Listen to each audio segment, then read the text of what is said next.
Hi, boys and girls. Today I'm going to read Mr. Putter and Tabby Pour the Tea. It's by Cynthia Rylant, who's a West Virginia author, and it's illustrated by Arthur Howard. This is actually part of a series. That means that Ms. Rylant wrote many books about Mr. Putter and Tabby, but this is the very first one, so you'll be introduced to these two characters in the story, Mr. Putter and Tabby Pour the Tea. This is Mr. Putter and Tabby Pour the Tea by Cynthia Rylant, and it's illustrated by Arthur Howard. And this is a short chapter book. So we're going to meet Mr. Putter and Tabby, and then in the last chapter we're going to meet the two of them together, Mr. Putter and Tabby. So chapter 1, Mr. Putter. Before he got his fine cat Tabby, Mr. Putter lived all alone.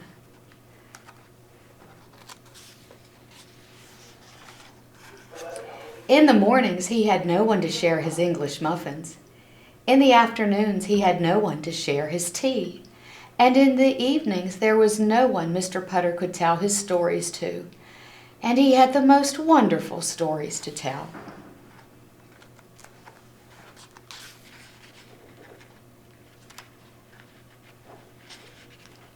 An uncooperative page.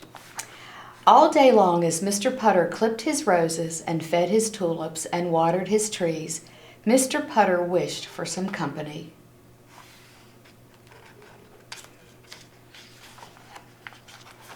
He had warm muffins to eat, he had good tea to pour, and he had wonderful stories to tell.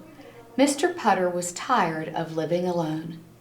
Mr. Putter wanted a cat, and can you see, he's dreaming about a cat and thinking about a cat while he's in the hammock.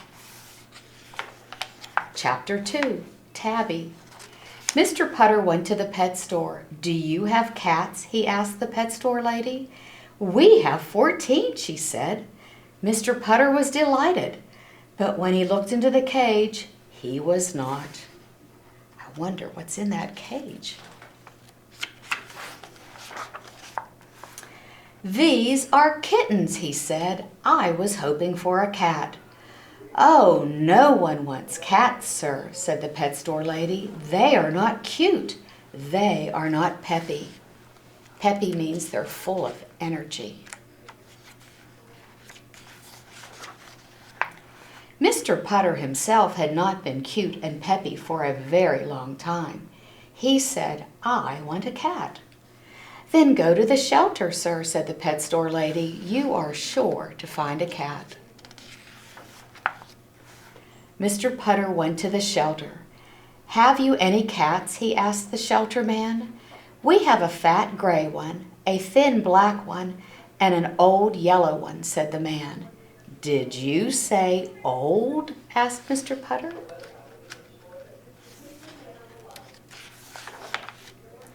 The shelter man brought Mr. Putter the old yellow cat.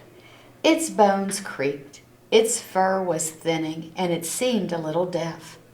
Mr. Putter creaked, his hair was thinning, and he was a little deaf too. Neither one of them could hear very well, could they? So he took the old yellow cat home. He named her Tabby, and that is how their life began.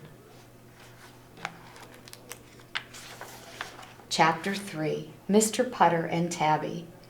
Tabby loved Mr. Putter's tulips. She was old, and beautiful things meant more to her. She would rub past all the yellow tulips.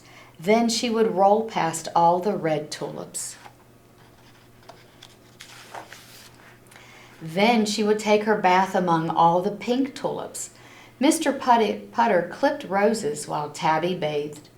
In the mornings, Mr. Putter and Tabby liked to share an English muffin. Mr. Putter ate his with jam. Tabby ate hers with cream cheese.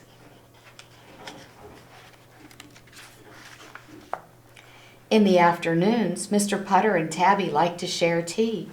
Mr. Putter took his with sugar. Tabby took hers with cream. And in the evenings, they sat by the window, and Mr. Putter told stories. He told the most wonderful stories. Each story made Tabby purr. Can you purr like Tabby? Purr. On summer days, they warmed their old bones together in the sun. On fall days, they took long walks through the trees, and on winter days, they turned the opera up very loud. See them singing the opera? It's a classical kind of music. After a while, it seemed as if they had always lived together.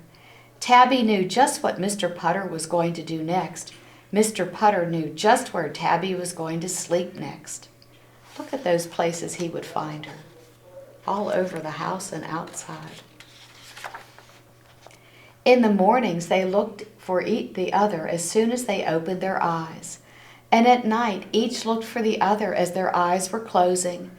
Mr. Putter could not remember life without Tabby.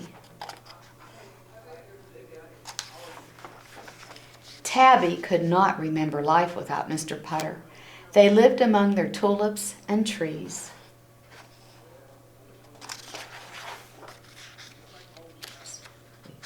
Skipped a page.